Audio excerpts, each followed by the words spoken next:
Hi, everyone, and welcome back. We were just on with Mama Genius Hub, but right now we're going to do some Q&A because Suzan Nolan, episode 2 is already live, titled Women's Circle, a Powerful Tool for Empowerment and Transformation. So I just want to tell you a little bit about Suzan before I give her a chance to talk, but she's a longtime leader of Gather the Women, and she's just graciously invited me into the group, and I've been meeting so many people from that group as well. She's had a career as a school counselor where she worked with students from kindergarten to college. And she's done circles with incarcerated women and just been doing them her whole entire life, and such an expert on the process of it, the beauty of it, and really how it ignites in us who we are. And I know we'll just start with that and let you take away for a moment. Okay, well, thank you. What a glowing introduction. I was thinking, Michelle, about how I started to use circles in schools with kids and how much more of an impact it had than there are times when a counselor will, see a child individually, especially in elementary school. Kids are social beings and they live in social groups, and classrooms are social organizations. And so a lot of what I learned from doing circle with young children, they taught me in the elementary school. And I would get kids circled up and we'd use a talking piece and we'd have a topic. And one of the topics that we did was learning to give and receive compliments. I call it cup filling and cup dumping. And a lot of the things that kids can say to each other can be very cup dumping. And so I use circle to teach that kind of skill. I use circle to teach the skill of knowing when it's a good touch and when it's a bad touch. But I also use circle to just debrief about what was going on in the classroom. And oftentimes I would get teachers who would sit in with the circle, and the things they'd learn about kids was just astounding. And so I'm very grateful to 6, 7, 8, 9, 10-year-olds for the things they taught me about the tenderness that can arise out of a circle when you're doing it with a group. And I'm thinking too about this idea of mothers and that you are doing information and circles and empowerment things with moms who stay at home. And for lots of moms, that can be, as you know, very isolating. There's a lack of stimulation sometimes. And so my hat is really off to you in terms of creating this space online where women can come and step out of the many tasks that they're doing of caring for their children and mediating fights and getting food and on and on and on it goes, getting them off to school, getting them home from school, where you're putting as a priority, women need to take care of themselves. Women need to have this time that is just for them. And I call this space in circle liminal space. And liminal space, I like to talk about it because it's hard to talk about. It's kind of one of those spaces or energies in circle that defies words. It defies description. And yet I'm going to try to describe it because I think that's what keeps me coming back to women's circles is the magic. Liminal space is that space in between where what's going to happen hasn't happened and what has happened already has, and it's the pregnant with possibility time. And I think it is so valuable for stay-at-home moms in particular who have so little of that time, so little of that connection. And whether their littles are down for a nap or they've sent them off to school or they are getting just a few moments of time for themselves, it's a gift that you're creating and raising to the level of awareness for mothers that this is rich, rich time. And Michelle, when we've filled up our own cup, when our cup has some good feelings in it, it's so much easier to give that away. I just want to, I mean, you even think about when you are angry or hungry and your kid comes at you with something, like all of a sudden you snap back right away. Yeah, And so it's that same kind of feeling when you're filling your cup with mental energy. yeah. We need both. We need physical and the mental energy.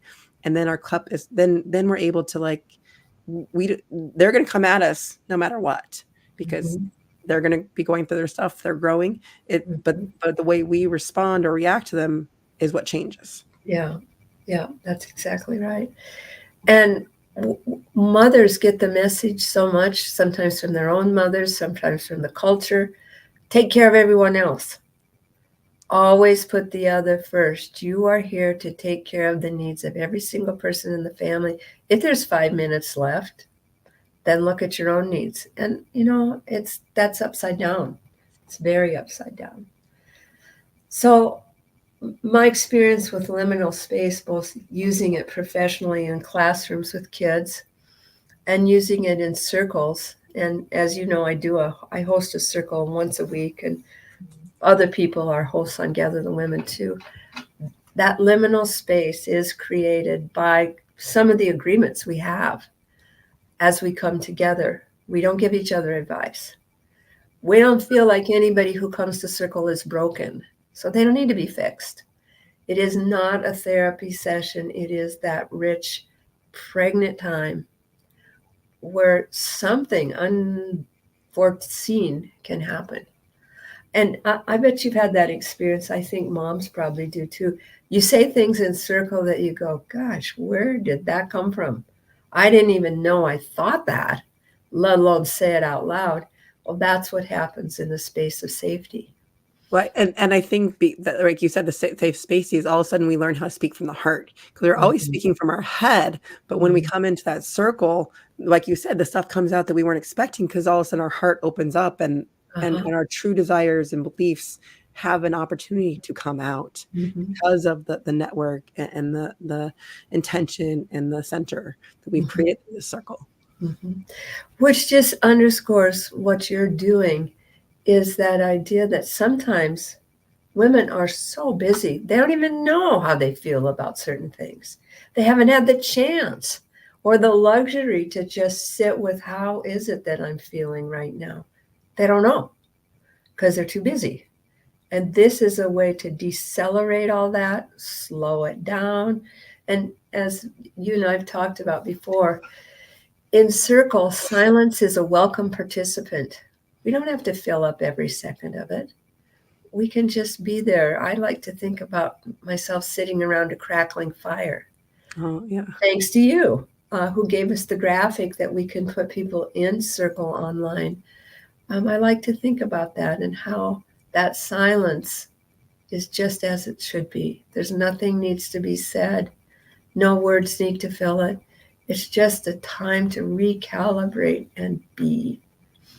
What rich time. I love that you bring up the silence, because that also, as we learn to embrace the silence through circle, then we can take that to with our kids as well. Because sometimes we're so busy jumping in when they say they have a problem and we want to fix it, rather than just closing our mouths and sitting with them in the silence as they start to see what is in their hearts and figure out what they want from you. Do they want you to call a parent or a teacher another parent, or do they just want to talk to you, or do they just want a hug?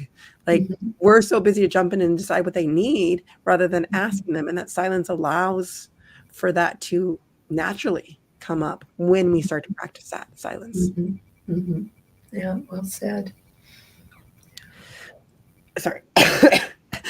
My throat is killing me today, but Mhm. we're gonna press. Going back to the word busy, this is actually something that has been striking me throughout my conversations, and I don't have the answer to this question, or but I'm just throwing this idea out there. Is everyone, not even just moms, we always use the answer when someone says how you're doing. Yeah. I'm busy, blah blah blah, with all these things, Uh-huh. right? I want to redefine that, because I feel like that word is really defining who we are. And I Uh-huh. even do that in some of my marketing, in terms of saying, busy moms, I'm calling you out here, because that's how we identify ourselves. But I want to re identify some possibilities out there. And so I'm Mhm. throwing this question out to everyone on the podcast, just in terms of, how do we redefine the word busy? If someone asks, how am I doing? I still find myself going, I'm so busy, blah, blah, blah. But like, what are some other ideas? And I'm just opening up the conversation. Well, and you know that conversation that often starts when you run into somebody in the grocery store and they say, "Well, are you keeping busy?" And you know, I said, sometimes I practice saying, "No, I'm not." "Oh, what are you doing?" "I'm not doing anything. I'm being. I'm just being." That's like, "Oh, okay, well, see ya." I Yeah. don't know. I don't know how to relate to that. Well, and it seems like we do like to impress our friends and each other with how busy we are, how much we're doing in the world to contribute. And we are. And another side of that is sitting silently, just breathing, can be such a gift to the world. It's a way to recalibrate and do, you know, there's a Buddhist saying like, what is it? Don't just sit there, do nothing, or don't do nothing, just sit there. I don't know, one of those two. But it's that idea that we value just being, just in this moment between breaths, this space that we can create. Who can we be in that space? I love that. I think that brings us back to the liminal space of where this possibility Mm-hmm. is. And I think we struggle to even get there because of this busyness or this idea, as you were saying. I didn't even think about it as it is to impress others. And I think that we've created this condition. And so I love having these conversations to bring more ideas. And I want to keep a tab of all of this. So I'm actually going to write down busy and impressing others because I didn't even like that. It sounds so like of course, but it didn't dawn on me, like, and so that's why I'm like I love opening up this conversation because it's something that I feel like we do need to release and just being, and we're Mm-hmm. so conditioned to the time element.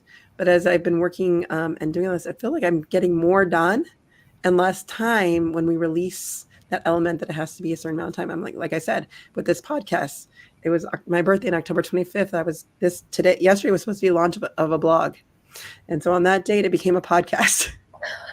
And here we are, Uh-huh. only a little over 2 weeks later, episodes launched, everything. So, I mean, it's when we release that idea of all these things and these constraints that we put on ourselves, which Mm-hmm. is so hard to do. I'm not saying this was an easy process, but it was a process I was able to do through these conversations, these women circle type conversations that we do learn and speak from the heart of what's really calling. Because I was like, this blog just doesn't seem right. And then all of a sudden it's like, I keep saying I want to do a podcast. I keep saying it, but I'm not doing it. Why? And that nudge that we keep hearing from ourselves and hearing that, and that's what it's really about, is coming Mm-hmm. together. And Mm-hmm. then as soon as I said that, everyone else around me was like, of course, let me support you. All the women around me were like, just let's do this. Oh, you're right. You know, when you ask for what you need and offer what you can, the whole universe opens up and So people true. do step forward. Mm-hmm. So I want to just circle. We haven't had any questions yet, but again, there's anyone in the audience. If this is a Q&A, so if there are questions out there, but I'm going to ask the question of Susan because I want to break down for those moms that might not know. Like, so there might be a mom that's curious and intrigued by this conversation, going, how would I even go about coming to a women's circle? Like, what would be some ways, or should I gather my own friends? What would be your first recommendation of step number one? I think my recommendation as step number one is get on a circle that's going, you know, like the gather the women circles that happen every day. See if that's a fit. See if you feel okay. See if the the energy there resonates with you. Those are 45-minute circles and they cut to the chase pretty quickly. People start to share at a very deep level. I think rather than, you know, and of course, there's the value, Michelle, of you getting 4 or 5 of your best friends together and say, let's meet every Monday at 10 o'clock for 45 minutes or an hour. That's great. You know, what we have to be really careful of with that is that it doesn't lapse into casual conversation. Circle is not casual conversation. It has some guidelines. It has some ways that the rim is held, um, and that takes some training. It does take some training because we like to get with our friends and find out what they're doing and what's going on, and we cross talk and we talk over each other, and we change the topic in the middle of the stream, and that's casual conversation. That's not circle. That's not circle. Circle is a very deep place. And I don't mean it to sound like, oh, you have to have all this training to do circle. You don't. But it does help to sit with somebody who is really knowing how to hold the rim and redirects people if they. One of the things that can take circles so sideways is asking questions. Well, then what did you do? Well, what did they say after that? Or did you talk to somebody about that? That's not circle. That is not, and it derails an intimate conversation quickly. So it does. I'd say, you've got some circle experience. I'd say that inviting people to come to an online circle and Gather the Women has one at 8 a.m. Pacific time and 5:30 p.m. Pacific time. So 5:30 for a lot of people is just the suicide hour. It's where 1,000 things are happening. That's my recommendation. I love that. And I think that's so true and I also say getting the 5 best friends together is not everyone's on the same page in terms of understanding what it is to have a different type of conversation. Because like you said, it is that social aspect that we're used to with each other. And so it's a change in it. So it is learning something new. Not that it's hard, but it is just a switch. And so Yeah. it's not just like, oh, I can do this automatically. It's just like, well, let me learn what are the principles. And again, you've been alluding to a lot of them in there, and then using that to guide the conversation because they're there for a reason. They're there to make sure that we're able to get into our hearts to speak. And then it's really moving forward into that. And so having someone in like your closest friends may or may not be depending on the situation. So it's just keeping in mind as you go down and say you're curious about this, learning more about it, and then once you learn about maybe broaching them and seeing what might can transpire from them.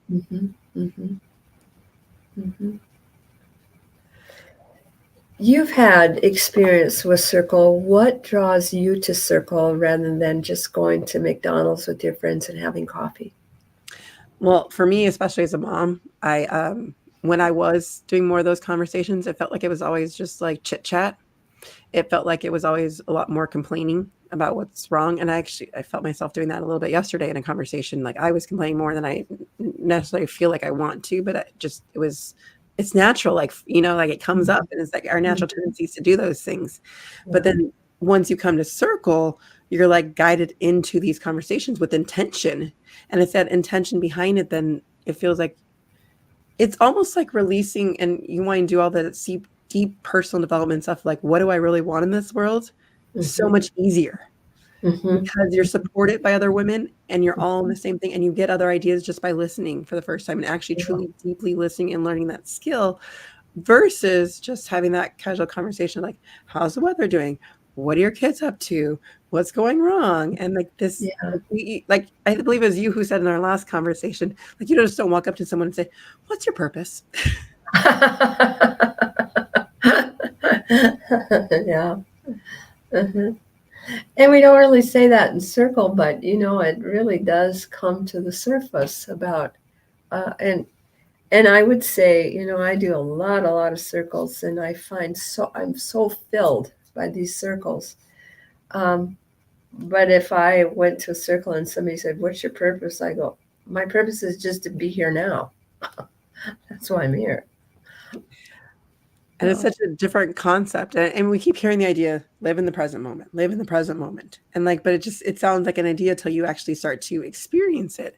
And I think, and for us this gives us the opportunity to do this in a way that when you're in circle it's almost a quicker, easier way into that deep consciousness of ourselves, because when we're by ourselves, we're still locked in our own limiting beliefs and all of that. But when you're in a circle and watching others release it at the same time, that energy the circle creates allows for that heart space. And all of a sudden you're like, That's why I love what you said. Like, I have no idea what I just said. Half the time, when it's like you think when someone's talking, you might want to respond to them, or you get ideas along the way.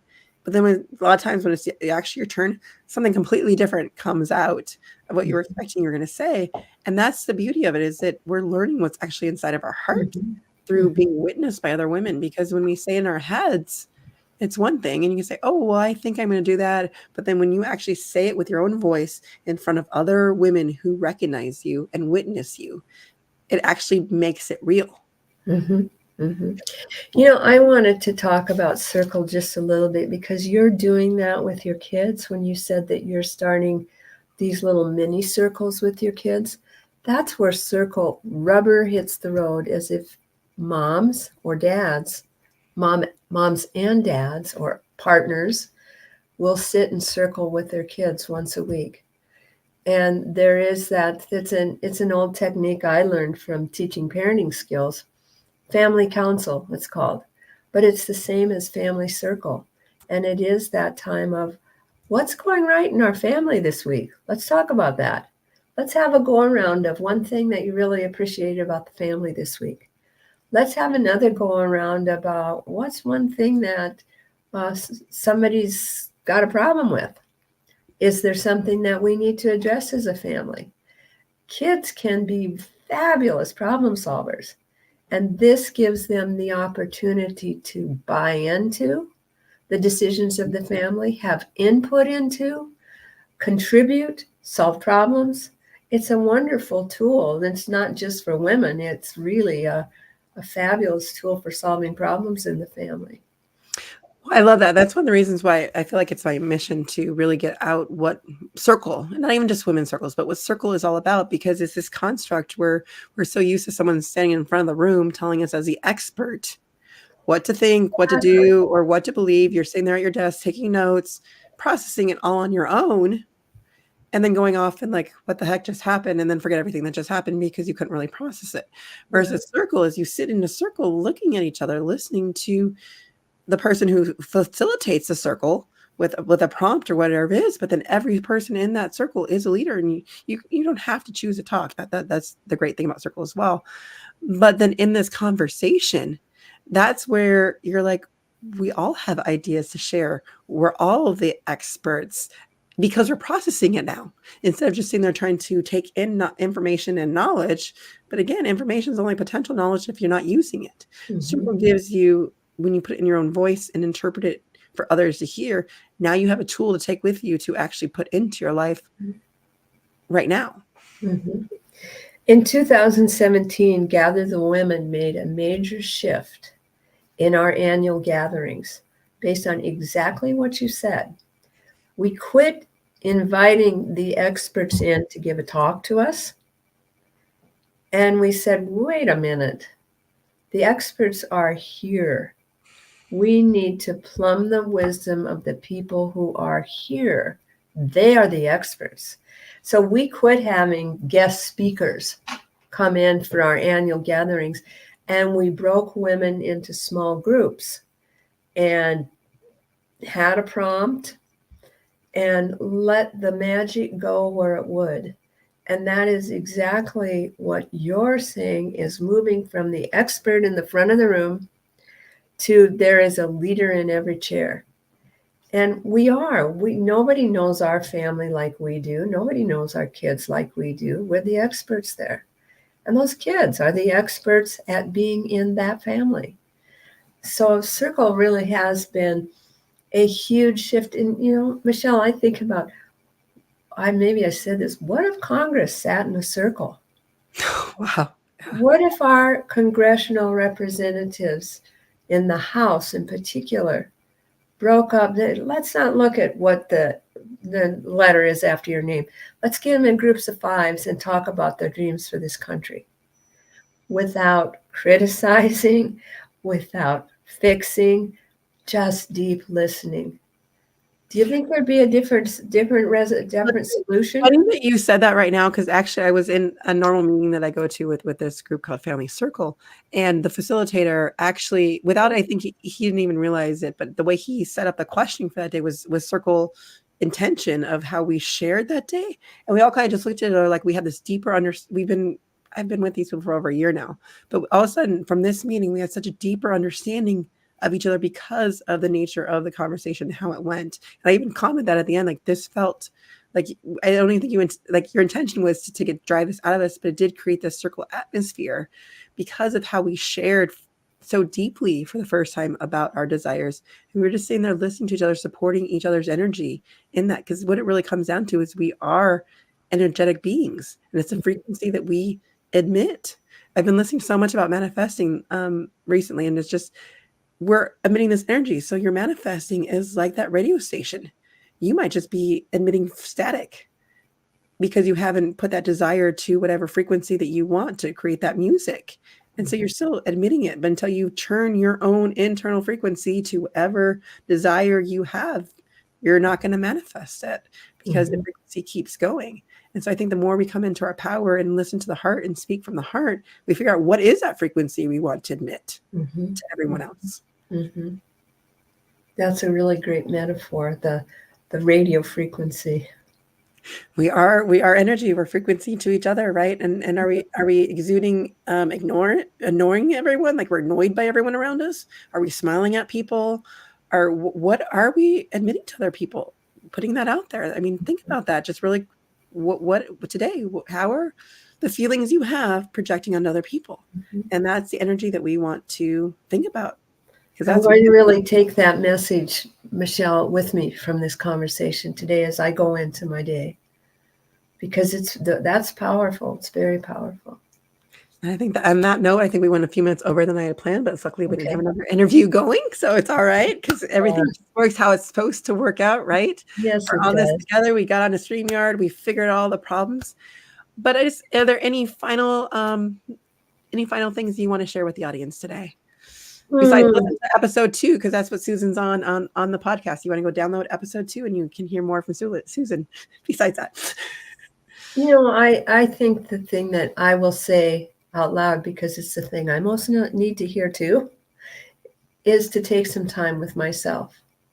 To take some time either walking in nature or just sitting in my house and breathing. To take, maybe it's 15 minutes, and so many of us don't say, I don't have that, I can't do that. Yeah, we all have the same 24 hours. We can do that. It's a matter of priority. It's a matter of focus. And I'm going to take that into my day today to really spend some time just being. And I think my light goes out a lot stronger, as you said, when I've done that too. So I'm really grateful to have had this chance to speak into the cyber waves with you about this. I'm so grateful to have you on as well. And thank you, Suzan, for the Q&A today. We didn't get many questions today, but that's okay because we're just chatting away. And hopefully we got some comments. I just want to read a couple comments before we leave. We have one person saying, I now make time for myself, intentionally now schedule it. If you don't already, I was distracted by all things around me. Oh, that's so great. I love the idea of the family circle. It was their first time hearing about it, and they're going to embrace it with their families as well. Again, I actually just done a mini circle. Suzan alluded to it. I had said to her before we got on with my daughters the last 2 mornings, and it's just the process. And we were trying to meditate, and it wasn't quite going. Keep experimenting with them until you find a thing that works with them. And for some reason, they're both agreeing to do circle with me. So, and the more you do it, the more they get used to it, the more it becomes part of the morning routine. Yeah. And then Queen Powers also said in her culture, she's always said that they're never to have a moment except if they're doing something. And then you need to stay working till you sleep. And that construct that we put on women, on mothers to just keep doing and the busyness of it all. So I invite you to down below, what are your thoughts on the word busy? How can we, I'm just opening up the conversation. I really want to help redefine that, but I need help because I don't have an answer. I'm just facilitating, putting you all each in the leadership position of circle and answering what are your thoughts on that. And we'll see you in the next interview, which I think is in a couple hours. See you all later. Right. Thanks so much, Michelle. Bye-bye.